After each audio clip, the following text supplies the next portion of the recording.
chamando a si a multidão, disse-lhes: ouvi e entendei. O que contamina o homem não é o que entra na boca, mas o que sai da boca, isso é o que contamina o homem. Então, acercando-se dele, os seus discípulos disseram-lhe: sabes que os fariseus, ouvindo essas palavras, se escandalizaram? Ele, porém, respondendo, disse: toda a planta que meu Pai Celestial não plantou será arrancada. Deixai-os, são condutores cegos. Ora, se um cego guiar outro cego, ambos cairão na cova. E Pedro, tomando a palavra, disse-lhe: explica-nos essa parábola. Jesus, porém, disse: até vós mesmos estáis ainda sem entender? Ainda não compreendeis que tudo o que entra pela boca desce para o ventre e é lançado fora? Mas o que sai da boca procede do coração, e isso contamina o homem. Minha oração, canta irmão Caleb Silva.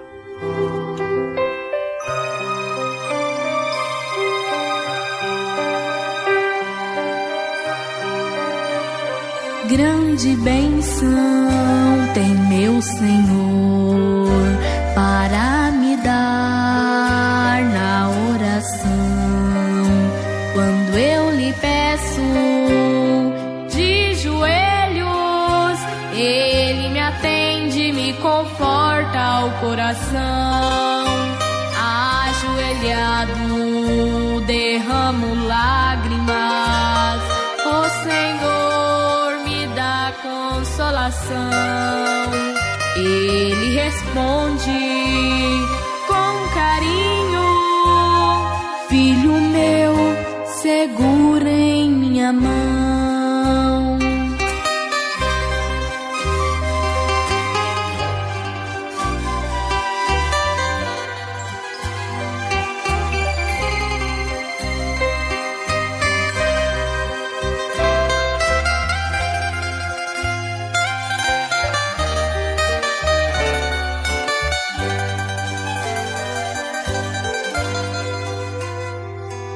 Senhor, ouve-me agora, por tua graça, tem compaixão.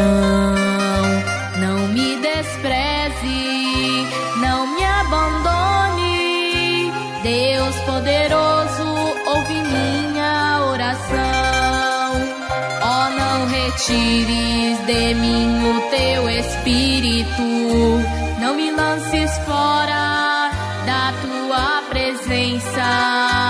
Por tua graça, vem me consolar e me conceda o teu santo perdão.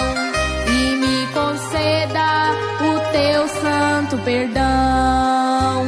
E me conceda o teu santo perdão.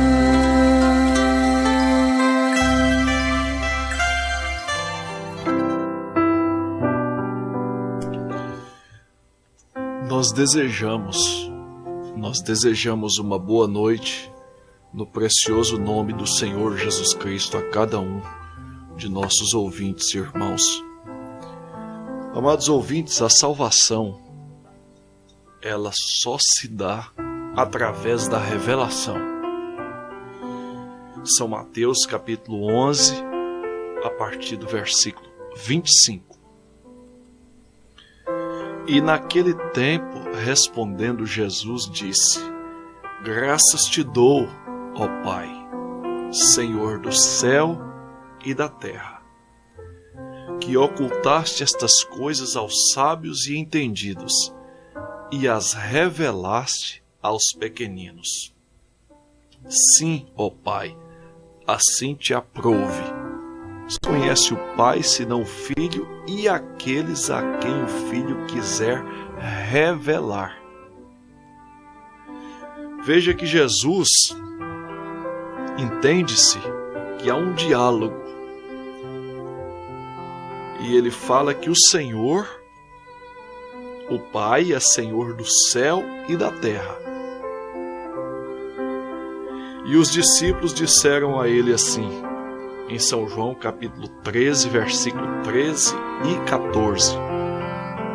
Vós me chamais mestre e senhor, e dizeis bem, porque eu o sou.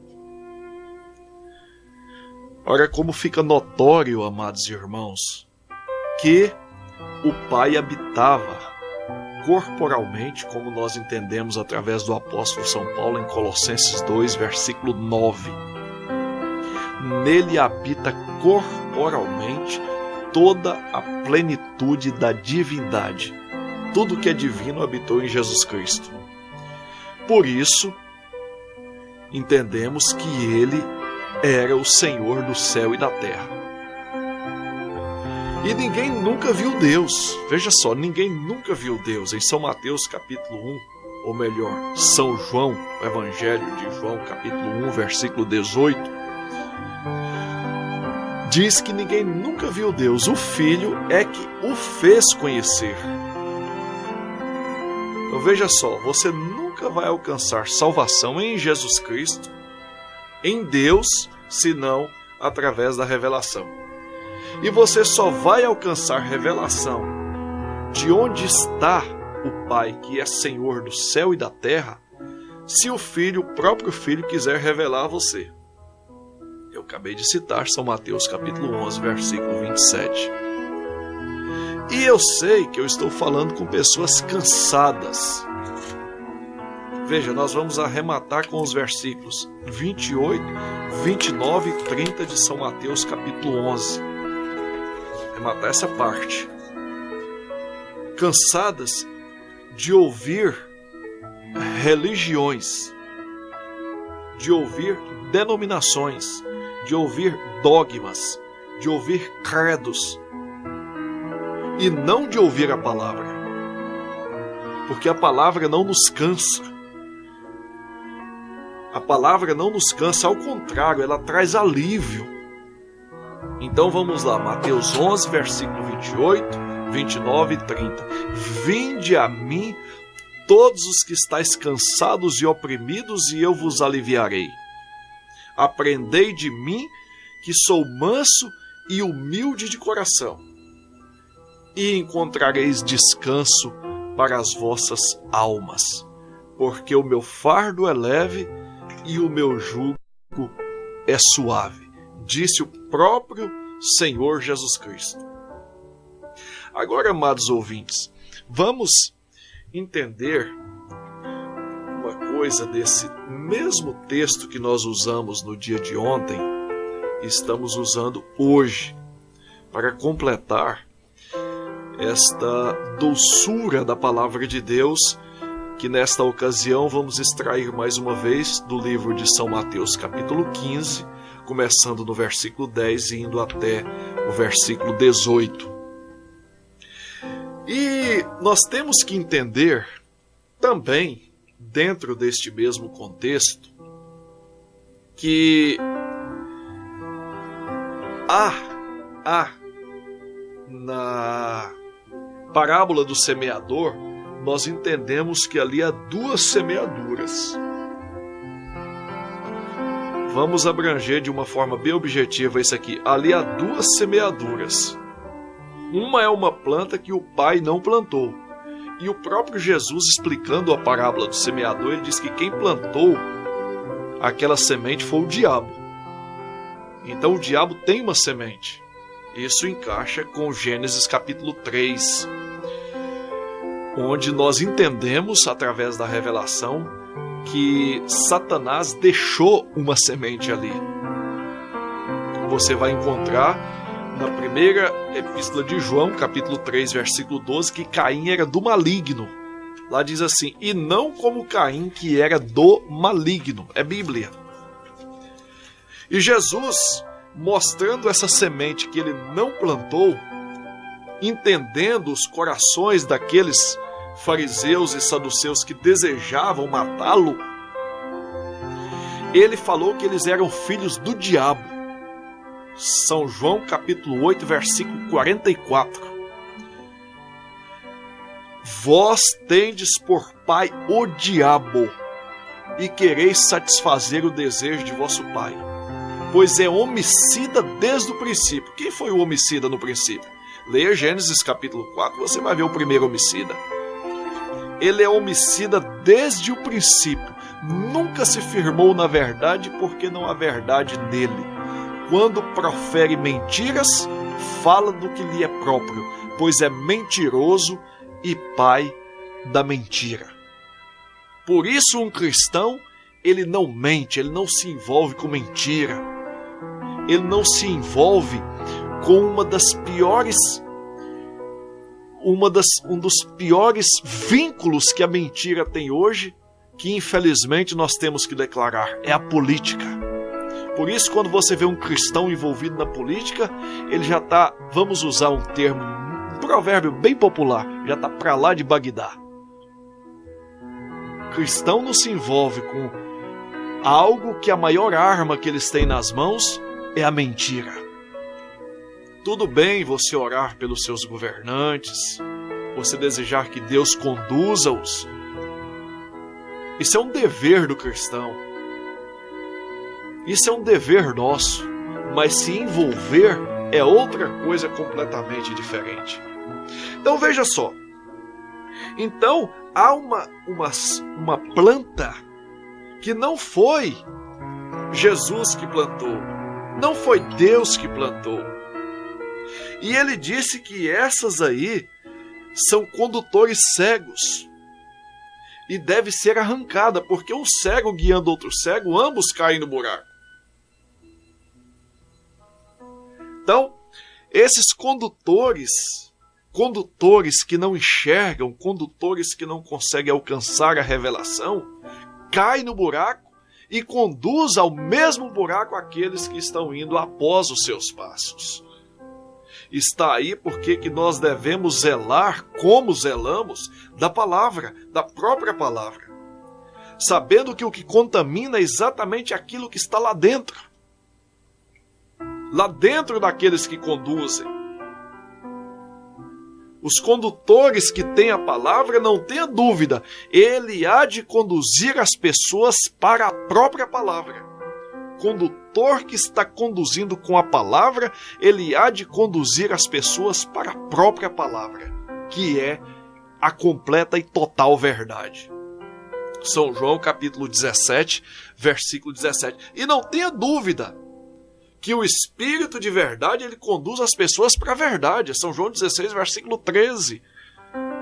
Quando vier aquele Consolador, o Espírito de verdade, ele vos guiará em toda a verdade. E não é em partes da palavra, é em toda a verdade, em toda a palavra. Agora aí, nós temos que ser caprichosos com tal afirmação. Por quê? Porque se houver um desvario em qualquer parte da palavra, nós já não temos toda a verdade mais conosco. Aí está porque que nós afirmamos, como o profeta afirmou, a maior mentira são aquelas que têm maior quantidade de verdade. Só não é mentira o que é 100% verdade. Portanto, eu vos digo, só é verdade o que é 100% a palavra de Deus. Se houver qualquer desvario, então já não é mais 100% a verdade. Já não é mais a palavra de Deus, porque ela é 100% verdade. Então veja só, é por isso que nós temos o capricho de vos anunciar todo o conselho de Deus, como disse o apóstolo São Paulo. Nós devemos anunciar todo o conselho de Deus para que esta igreja, Atos capítulo 20, a partir do versículo 27, para que esta igreja, resgatada com o próprio sangue de Deus, possa chegar a se posicionar na palavra.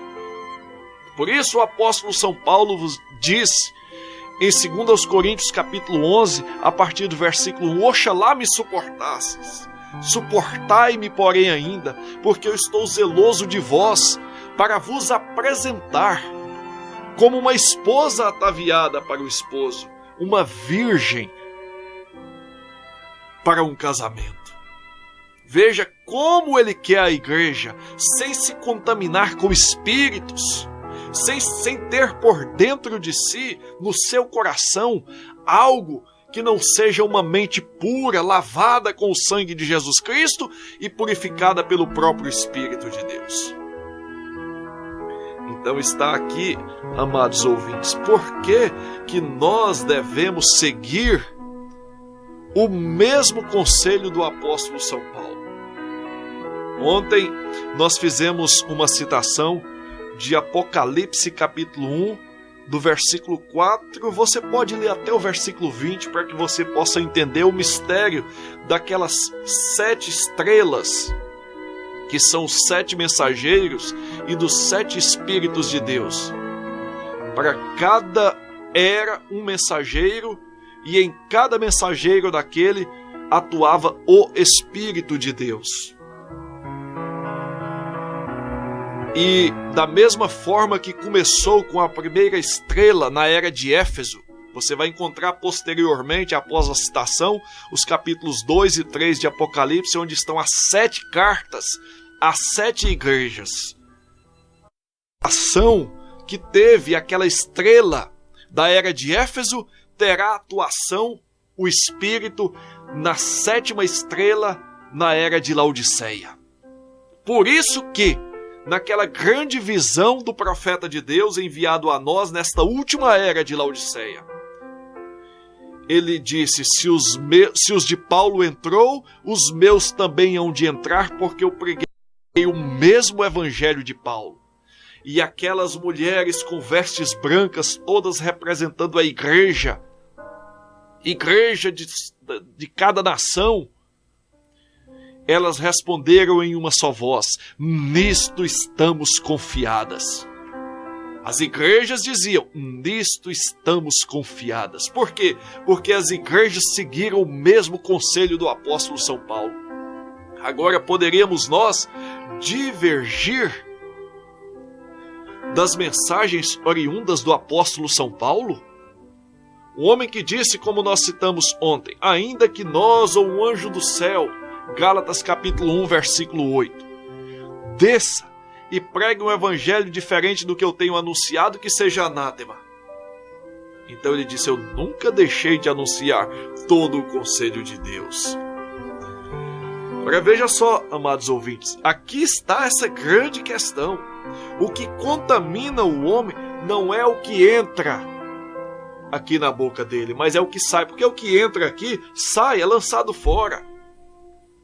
O seu organismo faz a digestão, absorve o que é necessário naquela alimentação que você tomou, obviamente, e o que não se aproveita é lançado fora do seu próprio corpo.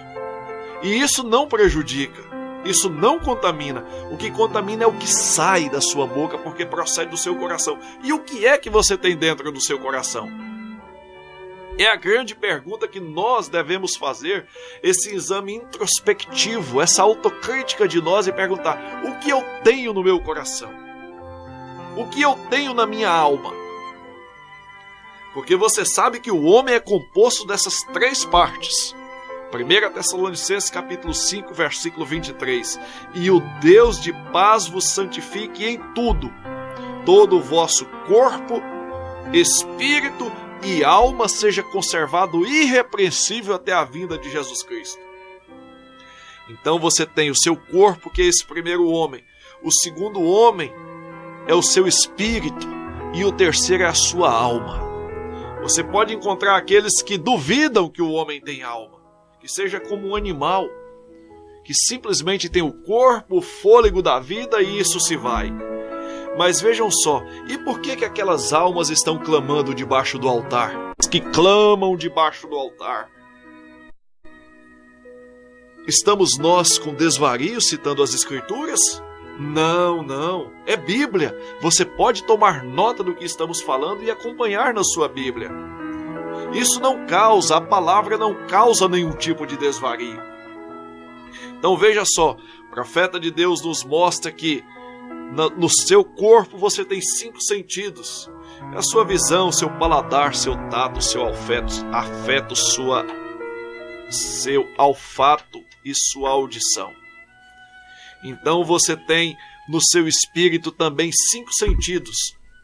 Seu raciocínio, sua consciência, sua memória, seus afetos e sua consciência. Veja, são 5 sentidos. Na sua alma, o profeta, quando pregava a mensagem dia 11 de março de 1962, a mensagem A Maior Batalha Jamais Pelejada, e nós então temos transcrito este livro, esse sermão, e transcrito pela gravações a palavra original. No parágrafo 52 ele fez 3 círculos quando estava mostrando essa formação do homem. Ele fez 3 círculos. O círculo maior representando o corpo. Um outro círculo dentro daquele círculo maior representando o espírito. E então um pequeno círculo bem no interior daqueles 2 círculos representando a alma. E ele disse: neste menor, na sua alma, que está bem aqui debaixo do seu peito esquerdo, você tem a sua alma que é controlada pela fé ou pela dúvida. E essa alma, diz o profeta de Deus também, no sermão intitulado A Crueldade do Pecado e o Preço que Custou para Afastar o Pecado de Nossas Vidas, também na tradução da palavra original, parágrafo 55. Ela é do dia 3 de abril de 1953. Ele diz bem ao final do parágrafo: a sua alma é a natureza do seu espírito. Por isso que o que você fala é produzido pela sua alma, produz no seu coração. E se a sua alma estiver contaminada, você produzirá palavras torpes, palavras ruins, palavras que denigrem, palavras que matam, palavras que não ajudam, palavras que não abençoam, nem os próprios filhos, palavras que não produzem salvação.